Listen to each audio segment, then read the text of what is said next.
Hello and welcome to episode 72 of On the Bench, the podcast for scale modelers by scale modelers, all about scale models.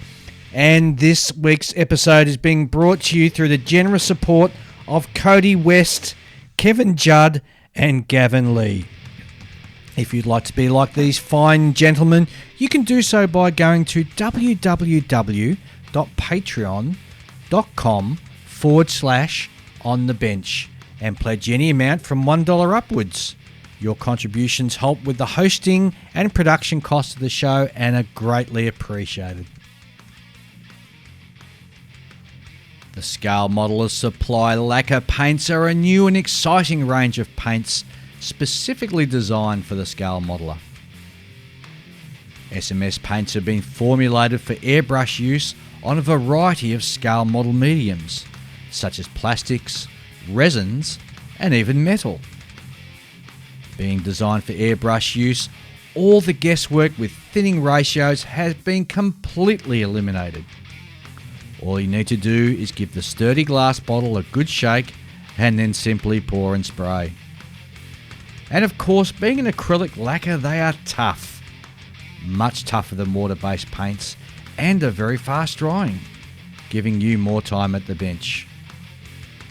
SMS paints have a massive range of colours to choose from that will suit any scale model, including Gunpla, car, science fiction, aircraft, military, and even trains. And did we mention they also do a variety of weathering products, brushes, tools, and accessories? Go and check out the full range and find your local stockist by typing in scalemodeler.com.au or simply punch in SMS paints to your search engine. And hey, great news if you're in the US and Canada, SMS paints are now available through usagundamstore.com. So give SMS paints a try. I know you'll be happy with the result. And hello and welcome, and in the studio I've got Ian. G'day Dave, g'day listeners. Julian. Hello. How are we, gents? Pretty good. Yeah, I'm good. How's Very our fortnight been since we were last here? You've had an interesting time. I went through every emotion known to man. On, what was it, last Friday, I was informed at 9:30 in the morning that my career of 27 years was coming to an abrupt end. They were selling off our warehouse, and of course, after 27 years and not having to look for work or anything, it kind of knocks the hell out of you. 27 years at the one place, Yep. and then they come in and say, see you later, thanks very much. Yep. So, of course, panic set in. Yeah, you would have been gutted. I would have been I was gutted. I spent Friday staring at a wall. Yeah. It just knocked everything out of me. It was like, Yep. that was my retirement job. I'm told, probably listeners have probably heard me say I love my job. It's the best job in the world. Well, not anymore. It's gone. But then on Monday night, I got a phone call saying there's a company that's interested in my services, and I went down there Tuesday without any references, no paperwork, just walked in off the door and talked myself into a job, which I'll start next week. Well, I'm both pleased, and Julian and I are both gutted by that, because we were sort of thinking that, perhaps we could help you by going and purchasing some of your stash. What?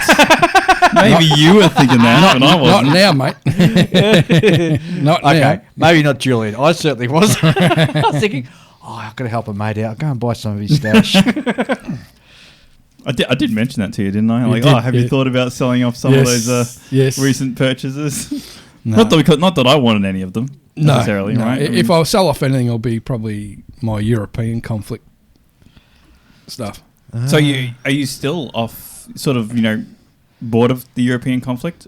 I wouldn't say bored. I wouldn't say there's nothing boring about European conflict, but my centre of interest now is the Pacific campaign of World War II. It's good to hear that you're still sort of in that place and not sort of, bouncing around. It's not like it's a phase. No. I'm very interested. Well, it happened on our back doorstep, so that's we were true. Very yeah, heavily very involved. So that's why. Oh, well, there you go. So your headspace has been in the wrong part. I haven't even walked into the modelling room for a little bit. Yeah. It's just, as you said, my headspace was just all over the shop. Yeah, and I've been busy with work, so I haven't been doing any building. So, No, so it's up to Julian. it's up to Julian. What have you been doing? So I'm still working on the LVTP5. Still. Yeah, so I've got all the... I've closed up the hull. I've Yep. got the tracks on. I've Yep. got the wheels on, all that sort of stuff. I've painted the lower half because I needed to paint a good portion of that before I closed it up. Because it's all locked in there. You know, it's a bit weird the way the construction thing is on this.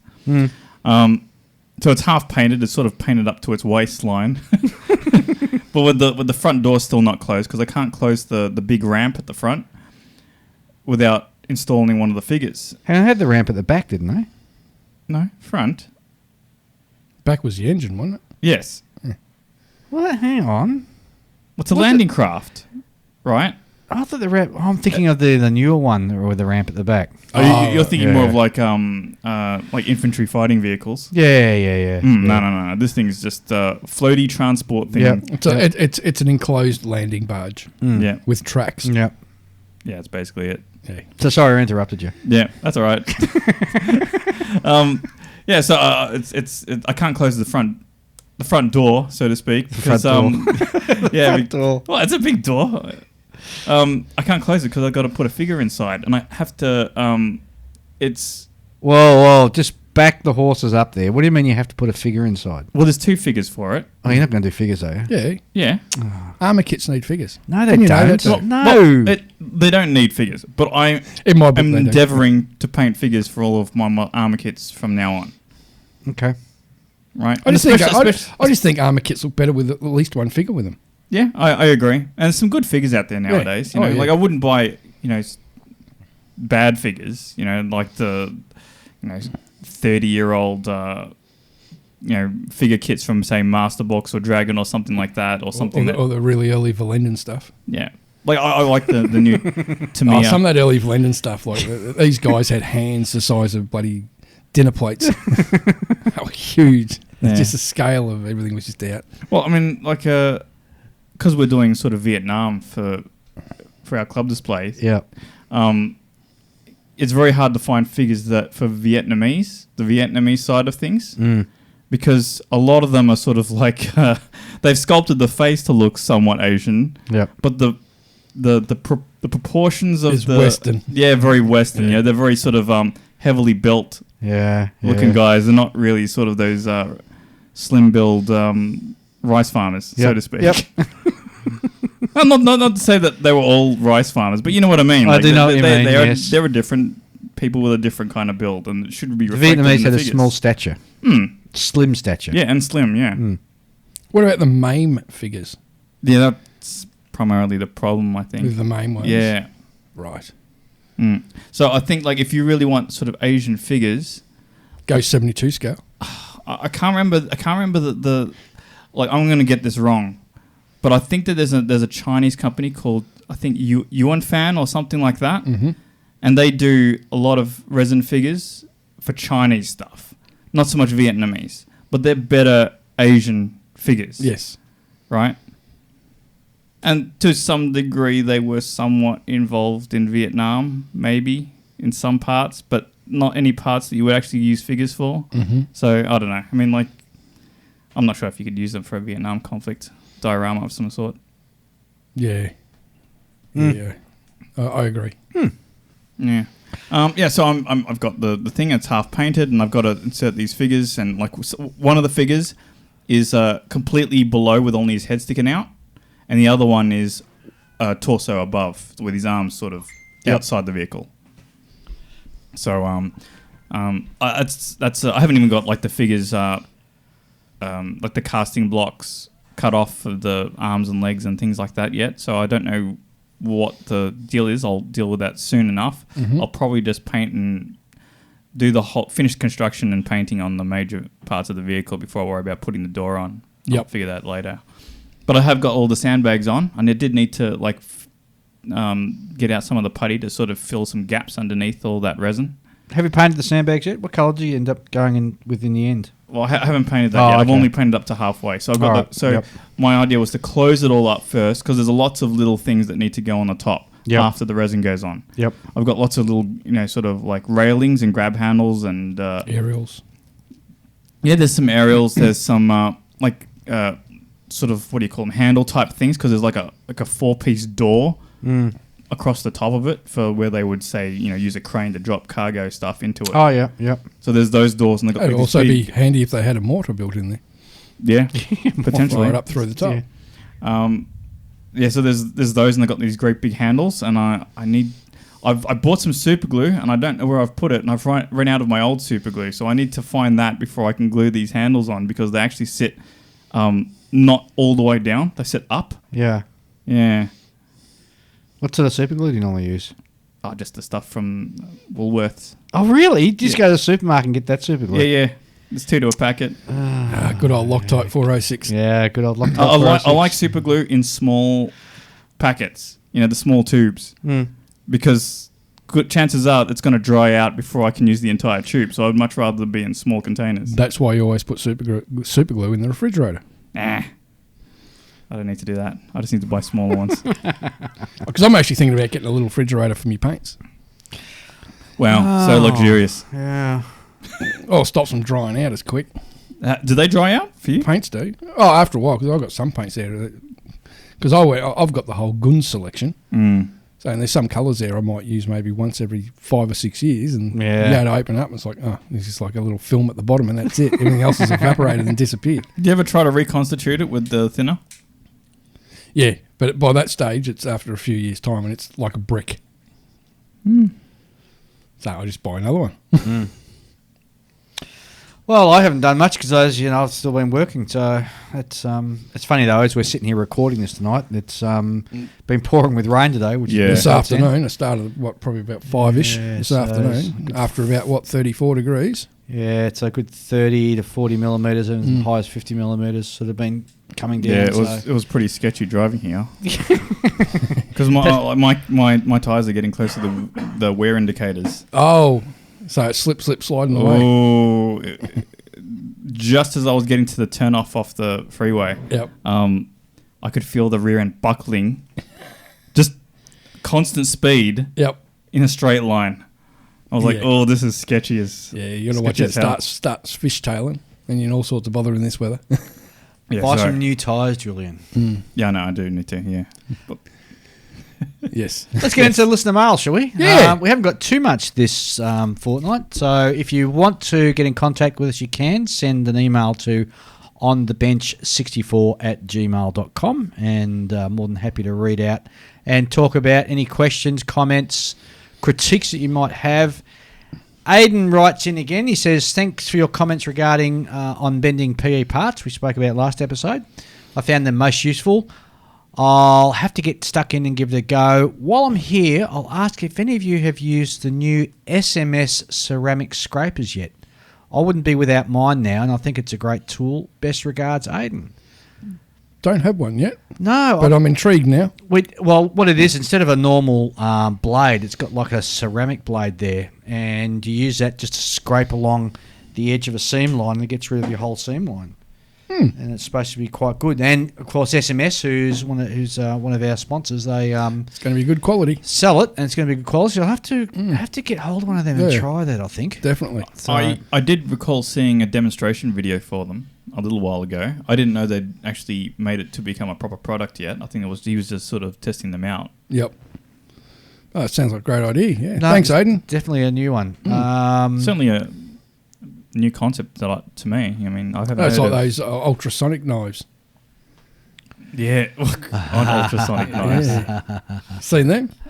Cut through anything like butter. Yeah, because they vibrate and stuff, and they just something out of science fiction, isn't it? Yeah, absolutely. Next one, our old friend Robert Madden writes in. Hello, Robert. And Robert says, hi, Dave. Not sure if this will be in time for your podcast before you head off to Canada. Well, actually it is, so you're lucky there, Robert. You had an inquiry from a listener who was having trouble with... geez, Robert's cheeky. Because he says, was it Aidan O'Donnell? I was having trouble with your Aussie accent. You had an inquiry from a listener about dealing with the springs on the 1/35th scale Vickers light tank from Vulcan models. As I have fairly recently built the kit, I also struggled with the springs, and I thought I'd let you know how I dealt with the problem. First off, something that experienced modelers who doesn't need to bother with instructions anymore, you'll find to their cost that the springs and the rods which make up the suspension look identical, but are actually very different in size. The long and short of it is that if you attempt to put the long spring where the short spring should go, then the suspension units will never go together. Having said that, even when you use the correct lengths of springs, it's almost impossible to hold the things in place while gluing the tiny plastic nuts to the brass rods without it all springing apart. I made a few attempts, nearly losing springs and nuts in the process. Surely there has to be a better way. Then I thought, wait a second, you anneal photo etch to make it softer, so why not springs? Feeling pretty chuffed with myself, I duly heated up the springs over a lighter, got them cherry red, and once they'd cooled down, I tested them out, confident my problems were solved. To my bafflement, the springs were still springy. Oh well, off to the interweb. A couple of hours Googling, I learnt that the science of hardening and softening metal is actually quite complicated. Couldn't find where somebody had specifically softened the spring, but after reading through a lot of steel science and becoming quite confused, I came to the conclusion that maybe if the springs got hot enough for long enough, they just might lose their springiness. So we try again. I threaded the springs onto some wire, heated them for 2 or 3 minutes over a gas burner, getting them yellow hot and cooling them down a bit and then heating them up again. I then let them cool down for a while and gave them the springiness test. Not as confident this time. To my mild surprise, it actually worked. The springs were no longer springs, they were now just curly wire, so back to the model. When assembling suspension units, you will find that the springs no longer provide enough tension to push things into the correct position, so it's best to glue the moving plastic parts of the suspension units into their correct positions before adding the springs. Once the glue has dried, nothing is moving, and you can add the springs, rods and nuts, and it all goes together rather smoothly. One final thing, Julian suggested searching the modelling forums for information on how to deal with springs, but warned you might find there were other things you were needed to do than the model, and he is quite correct. There are a few things that need to be done to make the model more accurate, but then that's another story. Hope that helps, and that's from Robert Madden. Thank you, Robert. Very detailed email. Yes. Well, there are quite a few kits out there with some, spring gimmicks in them. Yep. I had to deal with one. Too true. I threw it away. Oh, did you? I know Dragon's M51. Yeah. Isherman's got the springs. Yeah. Because that's got the SSV suspension on the Shermans? Yeah. Yeah. That's a bit weird, yeah. It is. That's all we got for listener mail. Oh, That's there you rather go. short and sweet. Very. Nice. So we can roll straight into what's new if you like. Yeah, sounds like a plan. Awesome. Okay, here we go. So first cab off the rank is a Martin B-10 bomber, which has always intrigued me as a model aircraft. This is from Lone Star Models. Yep. And we believe that it is actually a rebox with updated new parts. It's to be released in 2020. 148 scale Martin B-10 bomber would make a great looking kit. Oh, yeah. Especially the colour scheme. Yeah, that blue with the yellow wings and yellow tail. The blue fuselage, the yellow wings. And you probably find they had some probably with olive drab fuselages and yellow wings too. The real, pre-war sort of American Army Air Force. 1920s looking, isn't it? Oh, yeah, 1930s, I think those colours. 30s, is it?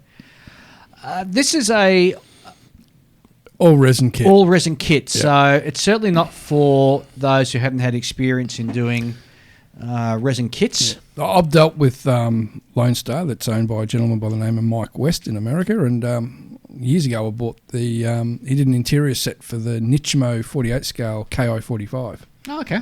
And I got that off him, and really nice quality, really nice, good detail, fitted nicely. No, there was no problems. Yeah, so I'd say that'd probably be the same. Well, good recommendation for you there.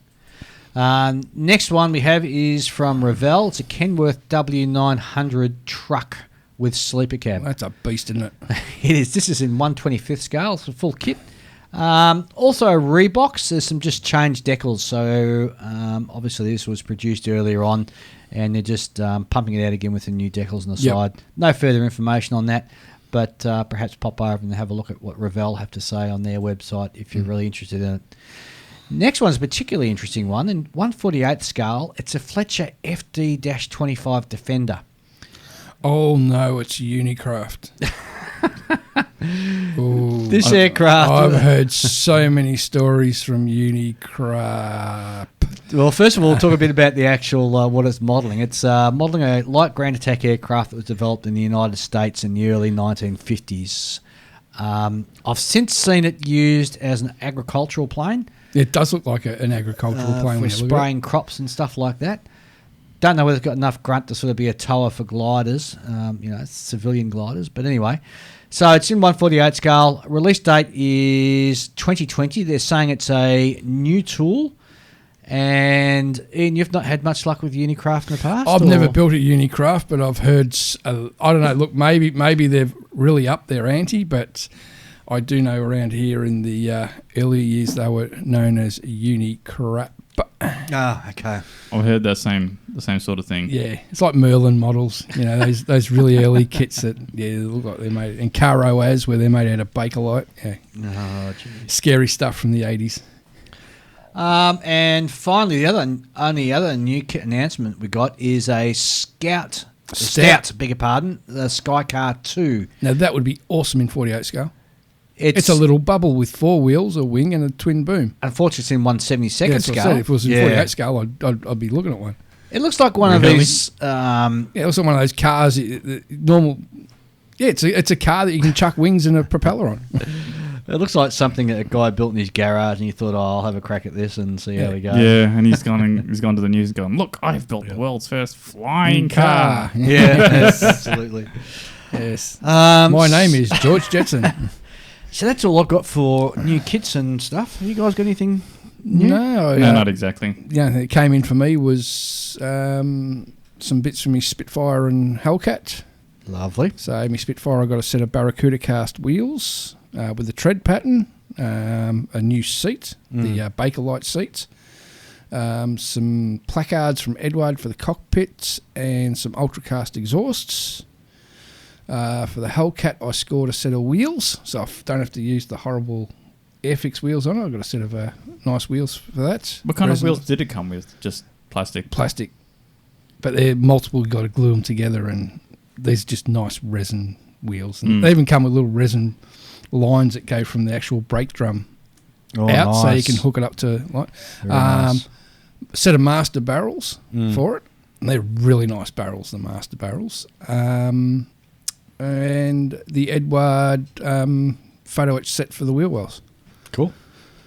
So that's some nice stuff that came in. Very good. Well, the only other news I've got is that there is a new model podcast that's now out there. A fourth one. A fourth one. This is called Plastic Model Mojo, and it's by Mike and Dave from Kentucky in the US. Hey, Mike and Dave. So here we have a couple of banjo picking, whiskey sipping, corn cob pipe smoking, good old boys. Good old boys from Kentucky. And we like good old Talking boys. about- Are you sure? Well, Yeah. what are you going to happen? What's going to happen if they go on the air and they got like a posh accent or something? No, well, I've listened to. Oh, you make sure that they've got 3 episodes up already, so I'm just waiting for their next one. They're still figuring out how often they're going to drop their episodes. Yep.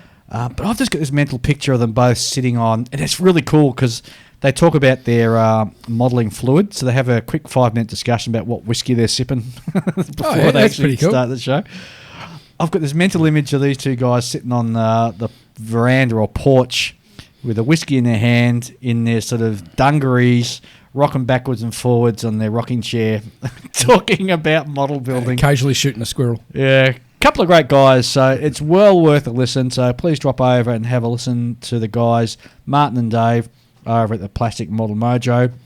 I've been talking to Martin via email, and it's really great. There's a building a real community up there around the world. So we've got Australia, Canada, England, and America. Yeah. That we know of. Yes. So we don't know, there could be European podcasts out there that are just there in may such well a be. foreign language that we just wouldn't know what it's saying. Yeah, you don't know what's in China or Japan. There's, Yeah. And there's lots of different Gundam stuff and, Exactly, and yeah. all that sort of stuff. But, That's good. But scale modelling, it's it's just great to see another one. And these guys have got they've already dialed right into their little niche, and they've done it really well. So Cool. by all Excellent. means, pop over and have a listen to those guys. Sounds great. All right, so that's what's new. That's listener mail. Gee, I think we might have a quick break and we'll come back. What are we talking about today, by the way? We're talking about The difference between AMPS, and judging and IPMS judging. Correct. Because I've never really come across the AMPS style of judging, so... It's very weird. To me, it's very weird, but it works. Well, let's hold that thought. Let's have a quick break and we'll come back and we'll dive and have a chat about it. Sounds good.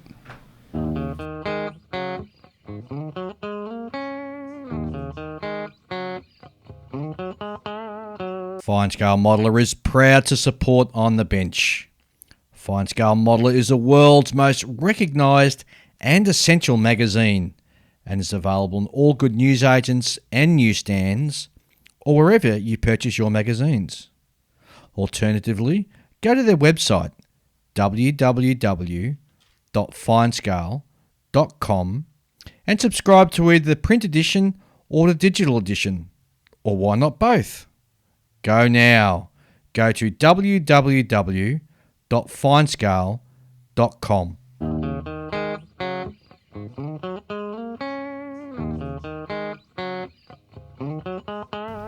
And we're back to have a discussion about AMPS rules for competition judging. And I have to admit, the reason why I chose this subject is because I hadn't even heard of AMPS rules prior to listening to Stuart and Anthony talking about it a couple of episodes ago on their show. And for those wondering, AMPS is Armour Modelling and Preservation Society. Yeah, so what I've done is I've downloaded the AMPS rules for competition judging, which was written by Mike Petty back in 2018. And I'll just read through this because it's informative. Yeah, I mean, the outline is pretty straightforward. It's very armor focused, right? Well, it is, yes. Yeah, it is. Like, it's almost to the exclusion of all else. Like, it sort of states in there that if it's not related to armor, we don't want to know about it. Yes. But having said that, they do talk about figures and stuff deeper into the document. Figures, dioramas, vignettes. Yeah, but they're very strict about it. They're like, that has to be related to land vehicles. Mm-hmm. We don't want... And they make special exceptions for sort of land-orientated gun emplacements on ships, but not the other way around. And Yep. Well, let's just step back a bit first and just have a quick listen to the mission and intent. So what they're saying is each model is judged fairly, thoroughly and completely. The builder is provided with feedback that's as comprehensive as time for judging allows. Models are judged and feedback is provided with intent to help each builder become a better, more skilled modeller. The judging system is designed to reward the builder for good work they have accomplished. Each model is reviewed and evaluated on its own merits, never comparing it to another entry. AMPS judging is a form of peer evaluation and mentoring and not a performance critique by a panel of experts. So basically, they judge you against yourself Yes. rather than against others. And to do that, they have 5 competition skill levels. So there's junior, basic, intermediate, advanced, and masters. Yeah, it's almost like weight classes, right? But I'm intrigued as to how they would... I mean, what's to stop somebody who has done a bit of modelling saying, gee, I'm just a basic modeller, and putting a kid in Well, that they class? stay in that they can actually pick that up. Oh, can they? Because they're saying that a lot of the judging is done actually before the model's put on the table. Well, yeah, so... And if you've won a gold or something in the... Yeah. You automatically go to masters. Yeah. Because you can't be the same person winning every time. Yeah, so there are clear sort of requirements. Like, for example, like what we would like, you know how without Model Expo, you've got like out of box and then you've got modified, right? So they have a more elaborate distinction between these. So out of box would be your sort of beginner, and then intermediate is when you've added resin stuff to it. Well, how about I just detail what their different skill competition levels are. So the junior, that's for modelers aged 17 and younger who do not wish to compete in one of the other categories. Then they have basic, which is for modelers new to the hobby with basic modelling skills. The basic level is the introductory level to the AMPS system. Modelers at this level generally build their models with minimum tweaks and often have never competed before or are new to the hobby. It allows members who are developing their modelling skills to be evaluated and encouraged through feedback provided by the AMPS judging system. As with all other entrants, basic level entrants are encouraged to volunteer for judging. Then the next one is intermediate. This is for modelers with average or above average skill. The modelers at this level generally make some modifications or conversions to the basic work or use commercial upgrades. Intermediate modelers may have been promoted from basic, won awards at other shows, or chose to enter at this level from the start. An intermediate modeler is someone to whom some or all of the following apply. So you've added some photo etch or resin details, you've used some aftermarket conversion kits, you've scratch built some details, you've used reference material for actualising ideas, and you have improved models by cross-kitting. Or full resin kits. Display models or complementary bases or with figures. Then the next one is the advanced, and this is for modelers with more highly developed skills whose entries are heavily reworked, actualised. I'm not quite understanding what they mean by actualised. Actualised or include non-commercial parts for modifications. The evaluations of this class are more strenuous. An advanced modeler does most of the things expected of an intermediate level modeler, plus some or all of the following, which includes scratch builds using references, casts their own replacement parts, builds and paints at a high skill level, presents the model on an elaborate basis, sometimes with accompanying information, and uses materials and spaced artistically. And then the final category is the masters. So I think that's almost like that's so high level that they would probably only do that at, say, a national level or higher, right? So this is they classify masters modelers who have won Judges Best of Show at AMPS International Convention. These modelers consistently demonstrate themselves to be the very best in all aspects of armour model building. And it just goes to talk about how you move on through the categories. It's almost got like special sort of a criteria and rules to that sort of thing, because it's like the idea is that it's incredibly high level. Like there's only like maybe a handful of people in there because they're incredibly talented people. Yes. Like these are people who don't make mistakes, and it's almost all completely sort of subjective type stuff. Yep. But I like part of it appeals to me and part of it doesn't. The part that appeals to me is that this is the problem with the IPMS system. So you can have people who have been modelling for years and years and years competing with guys who are sort of in for their first time within their category. And unless the guy's done it for the first time, he's going to be no way is he going to win against somebody who's been doing it for years and years and years in that same category. Well, it depends what his skill level is. Well, I understand. There's always that one or two people that show up at a show with their first ever kit and blow everyone away. Yeah, that's very true. Or have never entered before and decide to enter after years of sort of doing it at home. Correct. I kind of like the idea that it's you're sort of separating out the models into their own individual categories by skill level rather than all 1/48 scale aircraft are being judged at the same sort of level as all the other ones. Yes. So that part appeals to me. But then, and also what I do think is a great idea, and I've never seen it because we've never had anything done under AMPS in Australia that I'm aware of.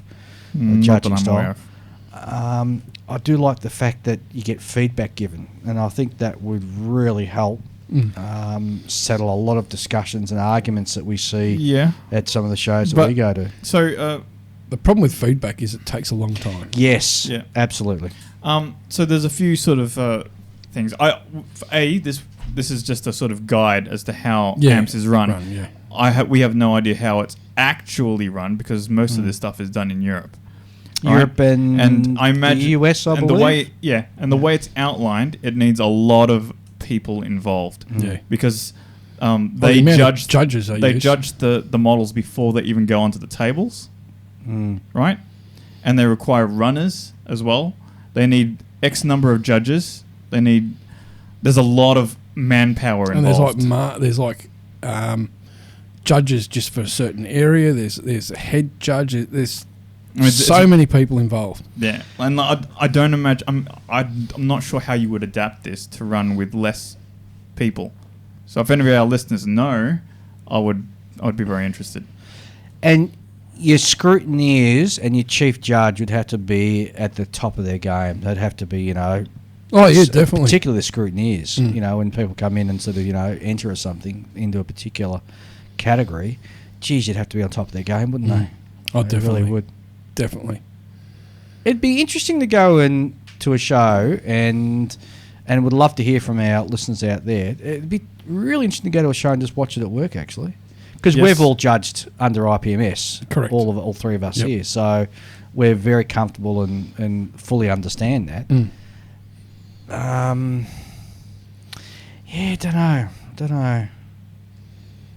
It's so much involved. Like the actual booklet they give you that Dave printed out for us.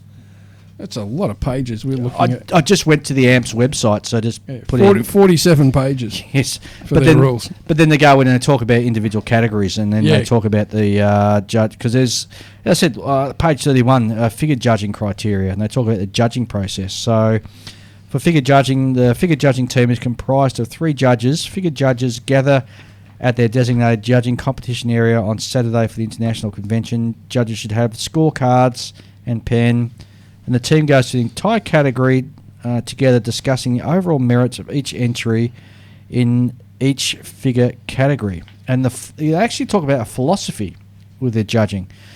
So because we're asking our judges to evaluate a wide range of subjects, it's important to remember the strength of the AMPS system is not a competitive one where no piece wins an award at the expense of another. Each work is evaluated and receives a level of award which the judges feel is appropriate based on its own merit. Remember, finding flaws is only half the job. The other half is finding good things, and the score and comments reflect a combination of both. Now, see, that's where IPMS judging system falls down, because what they're saying here is they're not only looking for the flaws, but they're looking for the part of the kit that does have merit. Yeah, it stands out. And applying, points for that. Whereas IPMS, it's all about... Well, it's subtractive judging. Yes, yeah, exactly right. So the idea is that you eliminate all the individuals who have got mistakes on their models, and then at the end, it's like a showdown for the guys who have made the less mistake. Yeah. Less mistakes. Yes, exactly. Yeah, he's right. Yeah. There's a lot of really interesting things, like the way they break down the judging into the percentages. Not so much that. I mean, the different sort of judging categories. So you've got stuff like the construction portion, the finishing, weathering portion. I mean, they say group, construction group, and finishing, and then you got degree of difficulty. Yeah. I found the degree of difficulty portion quite odd and interesting. Read it out. Well, I mean, so for example, it says the degree of difficulty is a combination of complexity, extent of the work, and the amount of labor required, right? So, for example, under IPMS,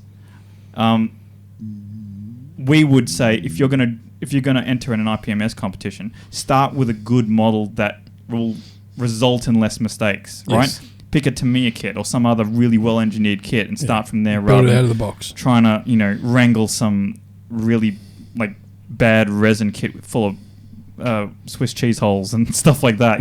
Start with something good, so that you'll have less mistakes at the end. Yes. Whereas their system actually sort of awards you for wrangling an old kit. But not only that, it also says difficulty kit, so it comes back to the judges being highly expert in their area of knowledge in regards to what kit is a complex kit and what isn't. Yes. I mean, because, let's think about some of the trumpeter or trucks, for example, that have been out recently, where they've got all the high part counts and the complexity of building the chassis and all the running gear and all that sort of stuff, and compare that to a trumpeter tank, which has a less part count. Unless you're quite familiar with both of those kits, or indeed actually go online and have a look at the part, well, how do they measure the complexity? Is it down to parts count, or how do they do that? I think they do. They do take into account parts counts. So, for example, like some of the other things that they will look at is this allows rooms for such things as extensive parts counts to be assessed as difficult, as well as tasks such as building working photo etch hinges and tool clasps. Right? Mm-hmm. Now, I don't know if there's not that many kits who actually have photo etch tool clasps, unless you're buying like an aftermarket like Voyager stuff, yeah. Voyager thing. Yeah. Dragon's older kits have some of that sort of thing going on. And just yesterday, I saw you can now get 3D printed tool clasps that you just glue on. Really? Oh, lovely. What? Yeah. So what happens then? Yeah. They're already all folded. You just need to thread tools through them. Yeah. Well, that'd take you wouldn't get as many points in. And like the under the AMPS rules, there's also lots of sort of like you said before. There's whether it's got scratch building or not, and how many sort of how far you've gone into scratch building. That sort of determines how far up the difficult, like the leagues between basic, intermediate, advanced. That's where it sort of fits in. But with the advent of 3D printing, like, how does that factor in? I don't know. Because it did actually say under the advanced category, if you're casting your own parts, that's more advanced sort of level. But casting your own parts is somewhere in the similar realm as 3D designing and 3D printing your own stuff. That's true. So it's a bit of a grey area, isn't it? It is at the moment. Maybe this is a year old, so who knows? Maybe they've amended it or at least they've got some kind of verbal agreement on how they sort of tackle these sort of things. I mean, this was certainly done in 2018. These were written, and so 3D parts were around then. Yeah. It's only 2 years ago. Not as prolific though. Yeah. In the last year or so, you've seen the advent of the Anycubic photon that can print our level of sort of stuff. I mean, prior to that, you just had to go to Shapeways or something. Yeah. That's true. Now you can do it at home. You still go to Shapeways to download the file. No, people are just designing it all themselves now. Yeah. Yep. It's apparently not that hard. I mean, I could probably do it because I've done a bit of 3D modeling. Right. On a computer, right? Not with clay or something. I've done a bit of that, like before when I used to do design type stuff. But so I'd probably be able to wrap my head around it fairly quickly. But it's not that hard, and the software's better these days than it used to be. Yes. More intuitive. And printers are so much cheaper. Yeah, So much cheaper nowadays. $200-300 or something. Yeah. But again, it comes down to, as I said before, your scrutineer and your chief judges, or even your judge who's in charge of the particular category. You'd have to have a really deep breadth of understanding of the particular subject that you're looking at to know whether it's a complex model that is built or I mean. Well, I imagine a lot of these sort of background type stuff is in the references and how you built it, written up kind of thing. Yeah, that's true. Which, by the way, they call in here a brag book. A brag book. Yes, that's right. They do too. A brag book. I thought that was very interesting. I like that. A brag book. Yes, but that's only for people who like to do like a book size. Oh, who was that guy who was it? He was at Expo a couple of years ago when he did you talked to a guy who did the 1/16 scale Yuck Panther. Yes. And he actually had a Yug Tiger. Yug Tiger, sorry. Yes. Yeah. And he actually had a hardcover book printed on it. Yes. That was great. He printed a hardcover book on how he built it, and that was part of the entry as well. Well, apparently he's a bookbinder by trade. Oh, is he? Oh, Well, that helps. explains. That helps a lot if he's a bookbinder. That was a fantastic kit, though. That was very well built kit. 1/16 scale. Yeah. Yeah. I wonder if we'll see more of those in the near future. Yeah. Bit big, huh? Bit too big. So back to the degree of difficulty section. So it says here, difficulty of all the techniques used by the modeler. Right? Judges should evaluate the difficulty of all the techniques used by the modeler, not how well any of these techniques are applied. Right. So what's that saying? Well, that says as long as you've done it, you're right. So it doesn't matter if it's got a bit of glue here or the paint's wrong or something. It's still okay. So it basically encourages you to take on more difficult techniques rather broaden than your horizon. Yeah, rather than the how well they're applied. So, for example, what they're saying is, let's say we'll take hairspray method chipping as an example, right? That's probably a reasonable level of difficulty, right? Yeah, potentially for your first time it is, yeah. Yeah. So what they're doing is they're looking at that. You've used that, and that's reasonably difficult. But they're not, and they're judging you on that. They're not judging you on how well it turned out. it turned out. Yeah, right. Yep. They're judging you because you actually even Try the skill. Yeah.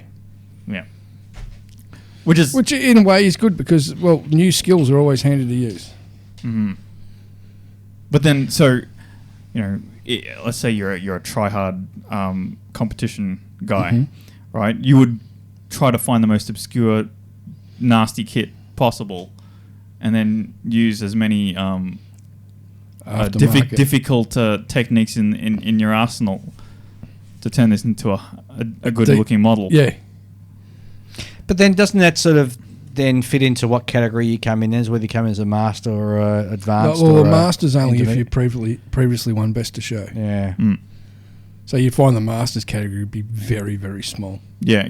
So that's like your Tiger Woods of modelling kind of thing. Yeah. There would probably only be like very few people that would reach that level. You shag all the other kits around you.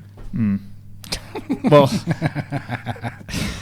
but I mean, do you know what I mean? Like these are the kind of people who are operating at a level where they probably only have one kit a year. Yeah. Mm-hmm. But it is an amazing build. Yeah, these are the kind of things that show up, on Facebook and get passed around, and everyone sort of goes, "Oh my gosh, who has the time?" Yes, let's take up knitting because we can't compete with that. Yeah, let's quit the hobby after seeing that. Yeah. Look, there's parts of it I really think is fantastic, and there's parts of it that I kind of go, yeah, but but the same with the IPMS exactly. system. Is the whole everybody's all chucked into one category, or you're judged, all in the one sort of category. You go, that's not really fair. Yes, but I mean, the best you can. At the end of the day, you're assigning, sort of numerical ratings to something that's very subjective. Yeah, Because I know that, there was some tongues wagging at Telford. There was it escapes me which model, and I'd never name it anyway, that won, and people were just gobsmacked at how that won in comparison to one that came second or third. Mm. And again, this is always a difficulty, is because we don't know what the judges were actually looking at or what caused that to slip. I've heard of like a big scandal over in the US however many years ago, where it was I believe it was two 30-second scale jets that were the same or something like that, and they managed to poke a camera up inside the intakes and found an ejector pin mark that wasn't on the other one. Really? Yeah. That's really taking it to the next level, isn't it? If you're going to go right up inside the guts of an aeroplane, which the visual eye cannot see, which I think is a bit unfair. I think it's a bit unfair too. If you can't see it with your eyes, then don't judge it. Well, what do you think about judges coming along and using a torch to have a look at model kits? Does that bother you? That doesn't bother me, because the reason most of those guys use torches is to actually look inside cockpits and so forth, which is usually very hard to see. And usually at a show, the lighting's not always the best. And to actually see how much work someone's put in the interior or something, you need a torch. Well, it's interesting that we talk about this, because I do recall reading through this AMPS guide, and there are specific areas that take into account how much of the inside of a vehicle can you judge. Yes. And they use the term plain to see quite a bit. Oh, that's right in your favourite camp, plain to see. Because you only paint what's plain to see. Yeah, it's a bit interesting, because now you see a lot of kits, especially sort of for the Europe side of things. Lots of mini art kits and lots of rifle model kits are coming out with full interiors. And, I doubt that's driven by, one particular type of judging system or anything.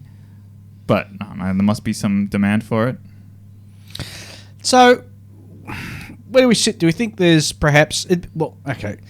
It'd be interesting to have a look at other hobbies and see what judging systems they use and see if there's any sort of crossover. And perhaps... I mean, IPMS style has got its weaknesses. I can see some weaknesses in AMPS. IPMS has got some strengths. I can see some strengths under the AMPS system. Sure, there's going to be a crossover or a halfway point where it's going to, Well, they're totally different. Yeah, I agree. So it's going to be so difficult to get those two to mesh into one coherent. Yeah, I'm not saying this so mesh these two, but what I'm saying is there must be for want of a better word, there must be a no man's land somewhere where there's another set of rules or judging criteria that us as modelers aren't aware of, for example. Well, what about when they're doing... dump them in a big fish tank and see which one of the octopus grabs? There's it. What about, for example, concourse shows for cars? Yep. What's their judging system like? I've got no idea. Yeah, I think it's pretty similar to modelling. Is it really? Yeah. I'm pretty sure in Australia, I'm pretty sure it's a point system. So you get points taken away or added? Usually taken away. Taken away, Yep. yeah. Yep. But with concourse, with cars and that, one of our guests we had here, Chris, I remember he was restoring an old 70 Falcon, V8 Falcon, and he went that far because he wanted to restore a concourse. He went as far as crawl underneath the car with some tracing paper and a pencil, and he marked out like what colour and where the bands were on the tail shaft. There's a spot of paint from the factory on the inside of the mud guard, and he marked all that and reproduced it all, and that's concourse. Wow. So that's basically doing it as it came out of the factory. Yeah. And when they judge it the same way. Oh, hang on, you forgot what... Because they get people who know. Yeah. And they'll go, hey, where's the mark on the tail shaft? Or why is it there? And why is it that colour? Thus, you're going to lose points. So, Julian, you've done more judging than perhaps both of us combined. I don't know. Oh, actually, you've done quite a few in the past as well. Many years of judging. You did. I apologise, Ian. So... which system would you guys be more comfortable working under? This personally, AMPS or IPMS? IPMS? Because I'm used to it, IPMS. Okay. I don't mind either, and I'd be interested to see how AMPS is applied in an actual... I'd have to see it. I'd have to see it applied to make up a mind. This is almost like an idealized version of it, right? It's literally on paper, the on-paper version. Well, I'd say it's the rule book that Mike's written there. Yeah. Because it outlines a lot of things. It outlines like all the various categories that the vehicles and the models are broken down into. It's amazing the categories. As we know with our local events, that doesn't sort of stick. You sort of end up going, okay, well, we'll squish these two sort of things together because there's not nearly enough models for that particular category. And that annoys me when they do that. There's nothing worse than having, for example, 1/350 ships judged in the same as 1/700 scale ships, or even submarines judged in 1/350 scale ships. But is it fair to throw first, second, and third at one guy because he was the only one who turned up for that category that year? Well, if that's the case, that's the case. Yeah, that's fair enough. If he's the only one, yeah. See, I don't think it's a bad idea, but other people would. Yeah.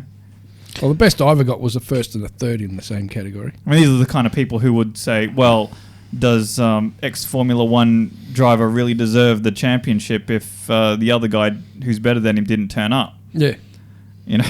Is he really a winner? Yeah, but it all comes down, as you said, if he didn't turn up. So if you're there on the day, you deserve it. You do a Bradbury. Yeah. So, I mean... And for those who don't know what a Bradbury is, here in Australia, we had our speed skating championship many years ago. No, it's the Olympics. Olympics, sorry, yes. Yes, he was coming last and everyone fell over and he got the gold medal. Yep, skated across the line and won. Yep. And it's known as a Bradbury because he's named Bradbury, yep. Because he was stone cold last and everyone else stuffed up and he won. That's like a win by default or something, isn't it? Yeah. Well, hang on. That's not a win by default because... the others were there. He was across the line when he should have been across the line and won and the others weren't. Yep. The others were trying to pick themselves off the Absolutely. ice. It's like the tortoise and the hare. Yeah. So I mean, like the categories. Do you want to read out the category? I found the categories interesting. Tell us some of the categories. Okay, now the categories, they've got closed top tracked and semi-tracked vehicles, 1899 to 1934, and that's based on markings. Then they've got closed top tracked and semi-tracked vehicles, 1935 to 1945, which is axis, based on markings. Then they've got another one, closed top tracked and semi-tracked vehicles, 1935 to 1945, allied, based on markings. And they've got another one, closed top tracked and semi-tracked vehicles, 1946 to 1991, based on markings. And finally, for that section, they've got closed top tracked and semi-tracked vehicles, 1992 to present, based on that marking. So that's 5. Yeah, so basically what they're doing is they're sort of breaking it up by allied and axis, but also by year. So they say before World War II, during World War II, and Cold War and modern. Yeah. Well, modern is like post-World War II. It's all one big block. No, right? no, they've got 46 to 91. Yeah, well, 46 is so there's obviously there so they can have the sort of the 1946 vehicles that everyone Cold loves. War, basically. Cold War. Cold War. Yeah. And then you go to open-topped, open-hatched vehicles. That's all eras. Mm-hmm. Wheeled vehicles, all eras. Ordnance. Now that's only towed only and placed or with prime movers, all eras. Then they've got a section for major conversions, one for scratch builds. Yeah, and there's actually a percentage on it needs to be X amount. Correct. Done before it can qualify for that one. Figures 1899 to the present. Yeah, no natives or ancient Greeks or anything like that. They're strictly only interested in figures that have been next to vehicles. Correct. Basically. Well, that's why it's AMPS. That's what it's they do. so armor oriented, isn't it? That's what it's AMPS. Yeah, it's armor oriented. Then you got dioramas, which is figures, vehicles, and landscape combined with a storyline. Now they're big on storylines. I realised when I read this. They really, if it tells a really good story, you're right up. Vignettes, which is figures, vehicles, and landscape combined without a storyline. So that's the difference. I always wondered what the difference between a vignette and diorama is. So vignette... Well, it changes depending on who you ask. Yeah. But according to these rules, it's basically... If it tells a story, it's a diorama. If it doesn't tell a story, like it's just a dude standing next to a tank, it's a vignette. But the way they also word it within the actual descriptions, it's like vignette is if you want to be judged on how good it is. Diorama is if you want to be judged on story. Yes. And then they've got another section which is fictional, futuristic, or proposed vehicles. Oh, Dave, you can put your tank in that. So I believe that one was sort of like a what do you call them? Like the paper panzers and things like that. Yep. Oh, well, it says futuristic, so you can put hover tanks and stuff in there together. Yeah. Proposed vehicles, well, that's all like you can go like the. Like the like your the 1946 your stuff. Polished, prototype. Exactly. Your polished thing goes in that. Then they've got there's 3 more. There's juniors. That's basically, I think, anything as long as a junior just goes in that category. Masters, and we've discussed masters. And then the last one they've got is display only, all levels. And that's basically if you just want to display something, don't get it judged, you put it in that category. So there's a few categories, and what got me is there's 5 categories for open and closed tracked and semi-tracked vehicles. It's a lot of categories. Yeah, they must get a lot of those kits in to do that. How well do you reckon these rules would carry across, or this judging style carry across to say aircraft or ships or sci-fi? I think you'd have to re-engineer the whole lot of it. Yeah, like because a lot of it, this thing is so armor centric. It's really to the they don't want anything that's even like it's almost like they're used to people who build sci-fi or build aircraft or something, trying to like work their way in and then trying to cut that off. Yeah, keep the door closed on it. Well, they are. Well, AMPS. They've got limitations on time. So that you don't have anything, someone might be like, oh, but I've got like a horse and cart with a cannon on it. Surely that counts. No. Yeah. Unless it's specifically seen in this such and such year and stuff like that. It's really, really armor-centric. But it's understandable, as Ian has already said, because it's AMPS, so that's why it is armor-centric. Yeah. But it'd be interesting, I'd wonder how much work you'd have to do to sort of, to have a ship or submarine judged in it, or dare I say, science fiction. You'd have to cut out the core of the judging system, right? Keep that and throw away the rest. Keep the philosophy of the judging system, and then build up some criteria around it after that. Yes. Because the philosophy, I think, is brilliant. I really do.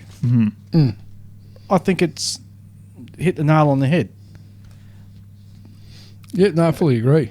Because I mean, it's interesting because like a lot of their breakdowns between like the basic, intermediate, advanced kind of thing, that is all done according to like how much aftermarket or scratch building, etc., that you put in. Yeah. But when you change from armor to aircraft, right, or armor to ships, that's a completely different ballgame. It's like you can't build a ship without using photo etch and still call yourself like if you did a ship without any photo etch, you'd almost be in like the absolute beginner category only. Yeah. Right. Yep. Almost like children's category. Yeah.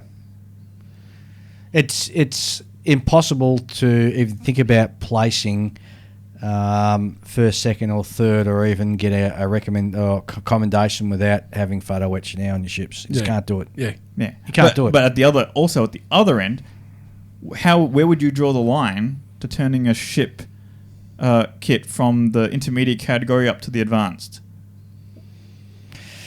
Do you need to add resin? No, you'd have to have all aftermarket, like anti-aircraft systems on World War II and World War One aircraft ships. Figures is another possibility. Maybe even a nice waterline base if it's done correctly. Any changes to the hull because different classes had different sort of superstructure that changed quite often, even on the same ship during the period of war. HMAS Vampire, for example, Daring class destroyer, they originally had an open helm, and after the war they were all enclosed. Another one, if you want to go in the Masters, you just buy yourself the Trumpeter USS England and make it as it should be. There's a lot of stuff that needs to be put in that. Yeah, absolutely. So it's really I mean, I'm not like the way they've set up their system. I'm not sure it would necessarily apply to ships very well at all. No. Ships or aircraft. It's almost like when you think about it, the distribution of skill is actually centered very much in the center for ships. Yeah. See, it's interesting being about submarines. So if you just did modern submarines and had them all against each other, because there's no photo etch on them, apart from maybe the prop. Yeah. Because there's not much room, is there? I mean, there's plenty of room, but it's just that modern boats don't have photo etch, don't have railings on them like the old, World War II U-boats or. Well, what I mean is there's not much room for a distribution of like sort of skill classes. No, you're right. No. It's very, in fact, I'd have to say, gee, this is really saying something there. I'm standing on my soapbox. Not a soapbox, I'm having a bit of a preach here. I can see the light.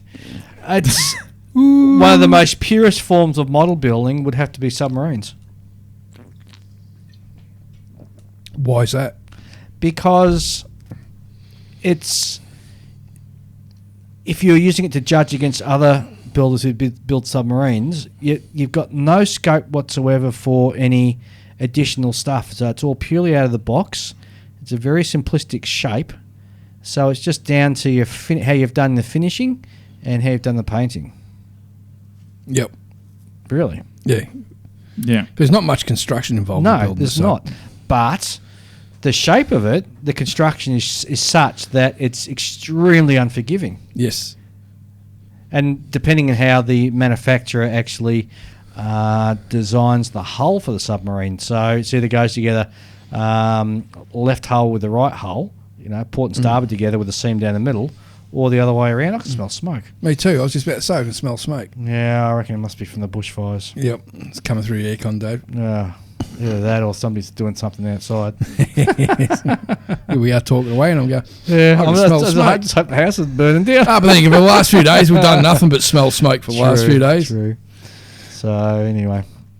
But no, it was an interesting read going through those 47 pages, and I would personally like to actually go to a show and actually see it in see progress. In action, yes. And particularly the feedback that the judges give. There was a bit in there too about it's always positive feedback, and if it's a bit of negative, you've got to use class when you're putting your feedback in. They had a section there where they had like 4 sets of feedback, and one of the guys put something nasty in there, and they say, well, that feedback's not included. Yeah. Yeah, that's a very interesting interesting aspect. Very classy. Yeah, like Very classy. any sort of what do you call it? Rude comments made in the judge's notes makes that judge's judgment invalid. Yes. And so it should too, because if you're got the responsibility of judging a kit, you should be well above that petty level where you're doing I'll look at snarky it this comments way. or something. Would you like it done to you? Yeah, exactly right, Ian. Yep. And if you don't want it done to you, don't do it to someone else. Yep, exactly. Be right. civil. If you find a fault with it, just mention the fault, but say it in a nice way. I love the way you've done this. Maybe in future, if you did this rather than that, you'd have better results. Rather than say, oh, this is an absolute garbage model, why'd you even bother? Yep.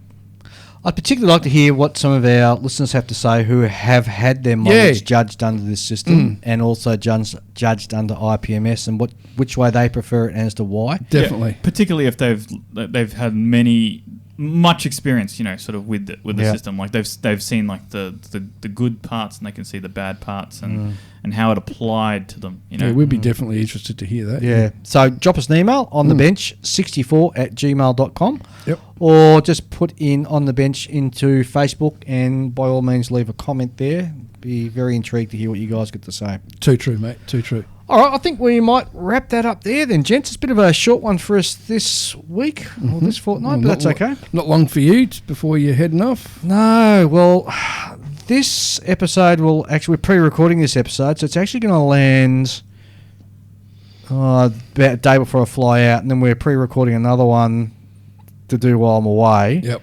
And, of course, I'm catching up with Stuart and Anthony over in Canada, and we're going to try and do a joint episode over there, which I'll try and snip and cut and also sort of post out, so that'll be intriguing. We need some visual footage too when you're up there. Oh, yeah, come on. I'll be taking lots of photos. And video.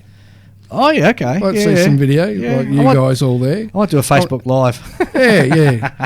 And see how that works. Because they got the judging for the Moosaroo Cup as well. Yes. Apparently, that's potentially going to be done under the AMPS system. Really? Well, it's up to the chief judge to decide which way he wants to do it, IPMS rules or AMPS. Right. So we might get first hand. Yeah, you'll be able to tell us what AMPS rules are like.